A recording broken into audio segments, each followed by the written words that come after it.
Nagkatawa ko sa mga palusot sa atong mga higalang ng mga dili Katoliko.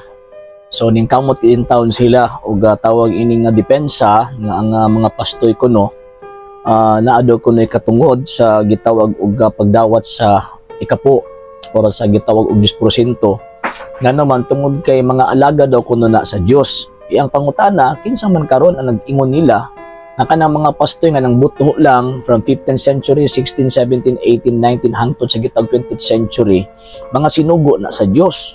Nga kabalo man gyud nga kanang maong gitawag og mga pastora, wala man gyud ni koneksyon sa tuang Ginoong Jesucristo. Nya gawas nga gitawag og walay koneksyon na sa atoang Ginoong Jesucristo, naning kamot kid intaw na sila og tawag ining tudlo og angkon nga sila mga sinugo sa Dios aron ta malinlang. Nya kabalo biyata sa gisulti sa balaang kasulatan nga sa umaabot nga panahon na ay mga tao nga manungha diha sa atong taliwala magtudlog mga balitad. Sumala pa ni San Pedro kanang mao mga tawhana manapi ninyo.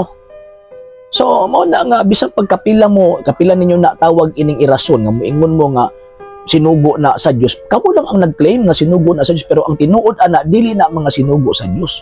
Kabalo man ta kanang maong gitawag mga tawhana sinugo nagtao. Yan ang sinugo magtao tungod kay kanang maong mga tawhana dito man nagpasakop sa iglesia gitukod og tao, dito man nagpasakop sa iglesia nga diining buto lang tungod sa pagtugot o pagtukod sa gitawag og tao nga nakagopetensya sa ato ang Ginoong Jesucristo. So mo nang dili ta pwede tawag ining magpalingla mga higala og mga igsuon ko mo kay nagbitbit og pangalang pastor tinuod na dili oy. Nagpabilin ang gitawag og kamatuoran nga kining maong ato ang tawag ining panahon karon na agay mga sinugo ang Dios na apoy mga dili sinugo ang Dios. So katong mga sinugo ang Dios kadto nang tawagan ng iglesia, katong mga nangulo sa iglesia nga diin gitukod sa ato ang Ginoong Jesucristo. Dili kay kanang ibuto lang niya mag-angkon-angkon nga sila tawag ining pastor ay di na tinuod na.